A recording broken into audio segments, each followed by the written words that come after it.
My daughter had an accident at her study abroad destination. I need to borrow $2,000 for the plane fare. A sudden phone call from my son. What?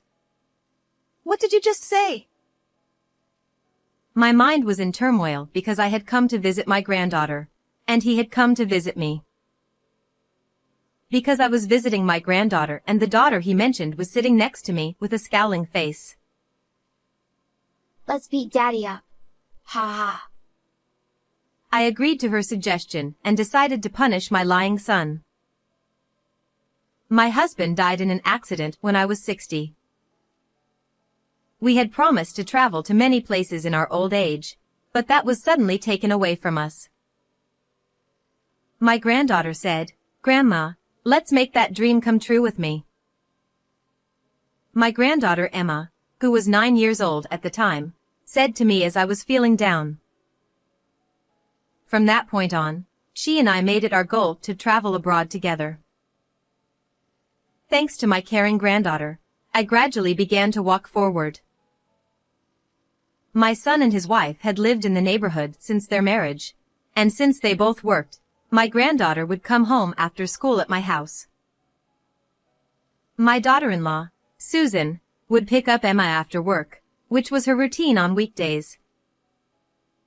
Sometimes we would have supper together, and I never felt the loneliness of losing my husband. Even outside of school days, the whole family would come to visit me, and I felt that we were building a good family relationship. But there was one thing that worried me. That was my son Daniel. He kept changing jobs and could not find a stable job. I would have supported him if it was for career advancement, but the only reasons he gave were that he didn't like the job, he didn't like his boss, and so on. I don't get paid enough. That's how it is, isn't it? Every time you change jobs, you're starting from scratch. I know that, but I can't find a company that fits me. I blamed Daniel for coming to my house and blabbering, but it didn't seem to affect him at all. But he has a family, and he can't be talking like that himself. Don't give Susan and Emma a hard time. You need to buckle down and get to work. I used to say that every time I saw Daniel's face, as if I had a habit of saying it. He would reply, "Yes, yes, I know," but in the end he kept changing jobs after that. I was wondering what to do, but more importantly, I was feeling sorry for my daughter-in-law. I'm working too, and somehow it's all right. Susan smiled back at me, saying so. Nevertheless, I was feeling regretful because I wondered if I had not raised my son in the right way. However, there was no way my son could understand my feelings. Finally, he even started asking me for money from time to time. I can't do that, not even in a parent-child relationship. I'm sorry. Well, you might be putting Susan and Emma out on the street. Even though I refused, he kept bringing up his wife and granddaughter to gauge my reaction. When he said that, I couldn't prod him any further either. I understand. But make sure you use it for the both of them. Okay, leave it to me. Daniel replied in a light-hearted tone, and I gave him some money, but not much. Years later, as a junior high school student, Emma was interested in French. She learned it in class and became addicted to dramas and movies. From there, she studied hard and took French exams and passed them one after another. Then she began to think that she wanted to study abroad when she reached high school age. I'm glad you're getting your wish, but I guess I'm going to miss you. What are you talking about? I'm going abroad first and you're coming later. Then you will have a guide and you won't have to worry, right? my granddaughter said with a confident look on her face. I was so happy that I could not believe that she was thinking like that. She is really a sweet girl. I will do my best to support her. Then the months passed, and Emma was a freshman in high school. My son came to my house with a serious look on his face. I might not be able to send her to study abroad because I don't have enough money. Unlike Daniel's previous requests, this time it was about my granddaughter. I answered immediately without any worries. No problem, I will pay for it. What? Are you sure? I had no hesitation because I wanted to support Emma's dream and my husband's insurance money was still untouched. Of course, I knew that my son had been counting on me from the beginning. But I was more concerned for my granddaughter's sake. Emma put more and more effort into her French studies, and in the summer of her sophomore year of high school, she successfully went to France to study. And my son, whom I had been worried about, finally found a job at a company where he could settle down and work, and he told me that he would be able to do his best next time. However, he asked me to help him until his salary stabilized, and I agreed to support my granddaughter's living expenses abroad. It is for Emma's sake. We exchanged messages with my granddaughter and had occasional video phone calls to see how she was doing. At that time, Daniel was busy with work and was not at home much, and Susan often came to visit me by herself. So, I was happy to spend time with the three of us on the video phone sometimes, drinking coffee and talking about things like this and that. Then, 6 months after Emma had studied abroad, I had an idea. I said to my granddaughter, "This is kind of sudden, but do you mind if I come to visit you? I would love to celebrate your birthday with you." I sent an email to my granddaughter. She immediately replied, "Sure." I was so happy that I decided to go visit Emma at her place on her birthday. Since I was going there, I decided to ask my son and his wife if there was anything I could bring with me. She misses the taste of American candy bars. That's what she told me, and she handed me the candy bars. How about Daniel? I think I should ask him too. He's away on a business trip starting today. And I don't know when he will be back. Oh, I see. Then you don't have to ask him. He wouldn't know what she needs anyway. My son usually left his child to his wife, so I thought it would be useless to ask him. So I decided to leave Japan the next day without asking Daniel anything. Grandma. When I arrived there, Emma met me at the airport.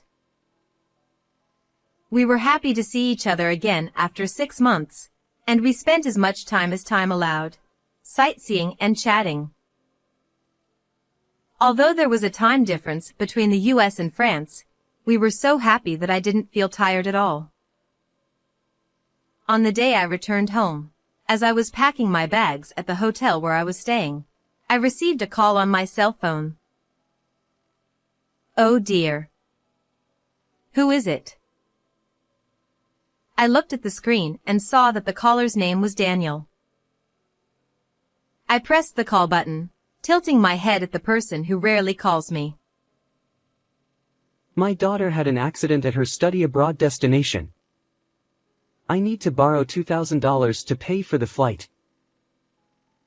As soon as the call was connected, I heard my son's impatient voice on the other end of the line. What? What did you just say? I asked back, not understanding what he meant.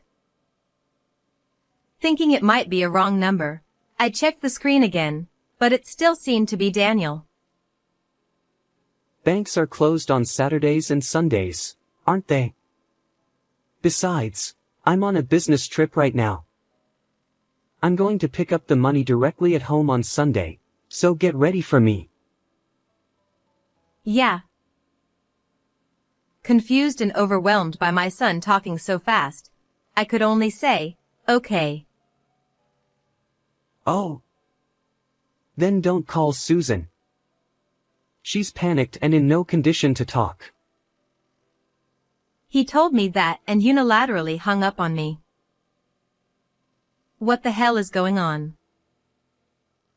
I was becoming increasingly confused. I was talking in speaker mode while packing, so Emma, who was beside me, also heard the conversation. Dad is really a money slacker, isn't he? My granddaughter said in disgust with a sigh. He's a troubled man. I'll have to call him one more time and give him a lesson. I mumbled and tried to pick up my phone. Wait, My granddaughter stopped me. let's beat Dad. Ha ha. A surprising suggestion from her. Well, that might be a good idea. I had already lost my patience with my son who was trying to get money from me by even telling a ridiculous lie that his own daughter had been injured. So I immediately agreed with Emma's suggestion. On the way to the airport, my granddaughter and I devised a plan to expose my son's evil and decided to trap Daniel. On the Sunday my son specified, I was at home after returning to Japan. I had a slightly thick envelope in my hand. Daniel had sent me a text message saying that he would be there around 10 o'clock, but he arrived a little earlier than the time. Hi, Mom. I pointed out to him that he sounded very carefree for someone who told me that his own daughter had been in an accident. I have to stay calm or I'm going to lose my mind. My wife is already having a hard time with all the crying and fussing. He suddenly looked very serious and said so with a downcast look on his face. I know how you feel. I felt the same way as you when your father had his accident. Sure, you were acting all stout-hearted back then. As I empathized with him, Daniel gently closed his eyes and looked up a little with an air of theatricality. I looked at my son coldly as I held out the envelope I had on hand to him. Here, I put a little more in the envelope. Thank you very much. Immediately, my son's eyes lit up and he immediately slipped it into the pocket of the jacket he was wearing, without even bothering to check the contents. Then he simply said, "Well," and hurried out the front door. But then, about an hour later, I heard Daniel's angry voice coming from the front door. "Mom." I slowly unlocked the door. Oh my goodness, what's going on? What do you mean by that? About what? It was obvious that he was annoyed by my blurted-out response. You lied to me about the money being in the envelope. I was in big trouble. My son yelled at me loudly. "Oh no, you are disturbing the neighbors with your yelling. Why don't you go inside for now?" I told him in a calm voice and led him through to the living room. You know, I'm a busy man. Daniel followed me, mumbling something. But as soon as we entered the room, my son stopped moving. What? Why? Then he let out a startled cry and backed away. Dad. You. Long time no see. That's no wonder, because in the living room, there was my granddaughter and my daughter-in-law. Honey, welcome home. Susan, too, smiled, not quite a smirk, but more of a grim smile. Wait a minute. What does that mean? Confused, my son's mouth was still open. We're in the middle of a girls' party, Tilda. Isn't it? Mom and Grandma. Emma looked at her mother and me in turn and finally smiled at Daniel. He said, "Oh, is that so?" And then he slowly backed up a little bit. I thought he was going to run away from this place, but he couldn't. Sounds like fun, doesn't it? More importantly, you were wrong about Emma having an accident. Ah. At any rate, I'm glad she's safe. I looked at my son with a relieved expression. Oh, what? Maybe it's a scam or something. Then he pretended to be a blabbermouth and set the tone for us. Daniel, who thought I knew nothing about it, began to tell me how he had been duped. Well, now that he's been successfully trapped, let's get started. I looked down at my son's hand. Oh, no, I might have given him the wrong one, I said and took the envelope from Daniel.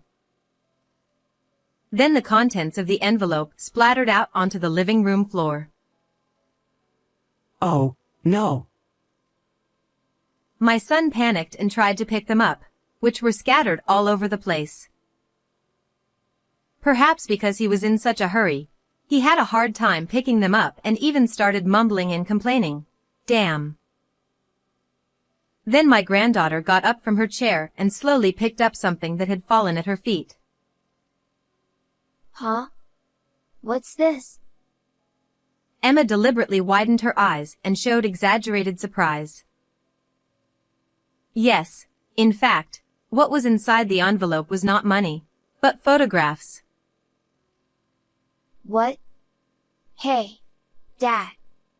What does this mean? She asked Daniel, this time in a slightly cold voice.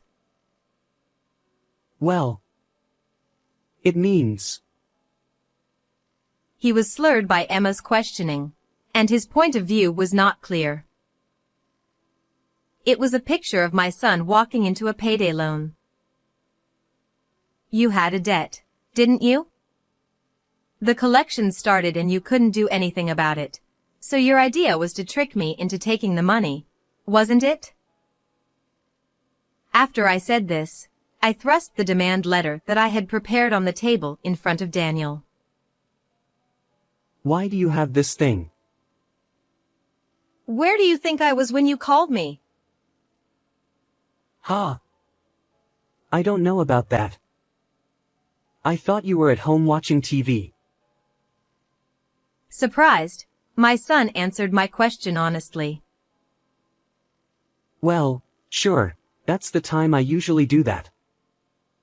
I was abroad at the time, at Emma's study abroad place.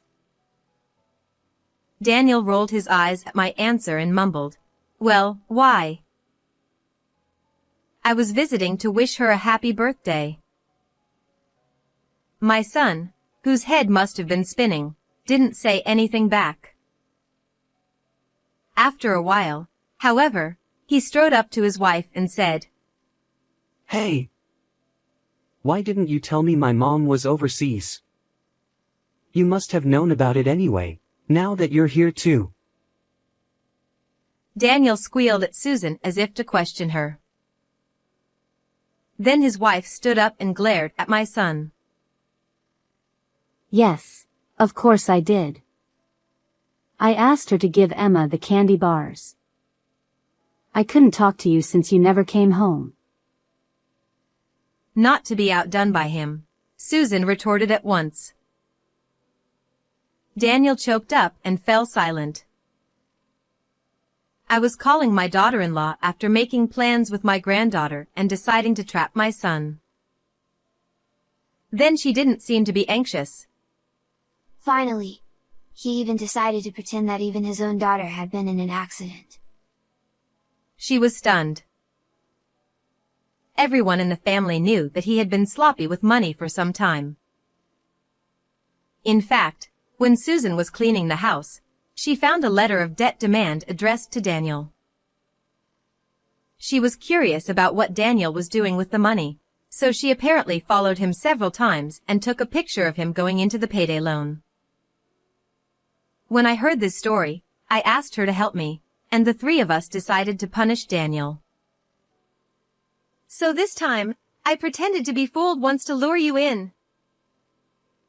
How was our performance, everyone? We gave an impassioned performance that even the Academy Award-winning actresses would have been surprised by, don't you think? Well, that's not all. There are still some interesting developments waiting for you, so please continue to watch the rest of the show. Don't be silly. You got me into a lot of trouble because of that. He did not check the contents of the envelope he received from me and gave it directly to the collection agency. So the person in charge opened the envelope to check the contents, and for the first time, he discovered that inside was photographs. He was asked, "Sir, what is this?" He apologized repeatedly, and he managed to get him released from there. That's why, Mom. I need to pay back the loan right away, so please lend me $2,000. Please, I beg you, for the rest of my life. My son had never learned his lesson, and he said the most outrageous things. But I ignored him and focused on him. Susan is paying for your living expenses, and I am paying for Emma's study abroad. Then what on earth is your debt for? That's none of your business. Oh. Is it something you can't tell me? As I slowly questioned him, Daniel became silent. Then I'll tell you. What? I took another picture from the table and fluttered it in front of him. I wonder if you were paying your dues to this woman. Yes, Daniel was having an affair and was spending money on his partner until he was in debt. Wait a minute, how much do you know about this? He looked at me as if he was looking at something horrible. Well, I guess that's understandable. After all, everything he did was being tracked. I'm the one who took that picture, too. I had complained to your mother about you coming home late, but I couldn't talk to her about the affair. Susan told Daniel in an angry voice. Apart from the demand letter, Susan had been suspicious of his late return home and had also investigated his relationship with a woman. Daniel, as expected, was doing evil, but Susan seemed to have put up with it without divorcing him because Emma was not yet an adult. Incidentally, as for this affair partner, it seems that the relationship started shortly before the granddaughter went to study abroad. My daughter-in-law once told me with a sigh that she just didn't know about it before, and that there might be something else. You're not only sloppy with money. You're sloppy with women. You're disgusting. Mom, you should break up with him as soon as possible. I'm fine without you, Dad. Emma firmly expressed her feelings and smiled at Susan. What the hell? You're a child, don't meddle in our marital affairs. My son, who did not seem to like that, shouted at my granddaughter as well. Besides, you're supposed to be studying abroad. Why are you here? Now that he realized it, he said, "I'm not letting you go there for fun." He accused her. I'm just back home temporarily. My grandmother is funding me quite a bit, and I came back to punish you with her. But even the airfare isn't free. My mom probably paid for it anyway. I just borrowed it from Grandma this time, and I promise to pay her back when I work. I'm not like you. My granddaughter retorted, and Daniel couldn't say anything to this and shut up. She was so much better than my son. Emma says this, too, and you should get a divorce. Susan thrust the divorce papers, with her column filled out, at Daniel. I would also appreciate alimony for the affair and child support, please. The son then made a fuss, claiming that there was no way he could pay. Emma. If Mom and Dad get divorced, you'll be in a lot of trouble, you know. You hear it's tough being a single parent, right? I'll be fine without you. Granddaughter easily dodged Daniel's attempts to hang on. Mom, please. Please tell Susan it's better not to leave me. My son, in desperation, now begged me. You'll have to take care of it yourself. The amount I was giving you for Emma's living expenses abroad and the amount transferred to her account are different. What does that mean? That's not important right now. No, it does matter. Let me be clear here now. He then confessed that he had taken some of the money he had received and transferred it to his daughter's account. You really are irredeemable, you know that? I don't want a child who cheats his parent. I want you to stay out of my life. Oh, no. I said coldly, and Daniel went into a state of abandonment and froze on the spot. The divorce between the son and daughter-in-law was subsequently finalized. Daniel was to be charged a lump sum of $42,000 in alimony and child support. He could no longer borrow from anywhere and asked me to loan him the money, but of course I firmly pushed him away. In the end, he sold the house and paid his alimony and other bills, but he was not able to pay back all of his debt from the payday loan, and some of the debt remained. Even though my son was disowned by me, he asked me again to let him live in our home because he had no place to live. Of course, I told him that it was impossible. He is now working several part-time jobs in addition to his job in order to repay the debt. Meanwhile, my granddaughter has returned home safely after completing her studies. She is living with her mother in an apartment near me, and we still interact with each other. It seems that Emma now has a goal of conveying the good qualities of the U.S. to other countries. To achieve this goal, she said she would like to travel around the U.S. with me little by little. My senior years are happy and joyful. I looked up at the clear blue sky and told my husband in heaven. What do you think of this story? Please subscribe to our channel. See you in the next video.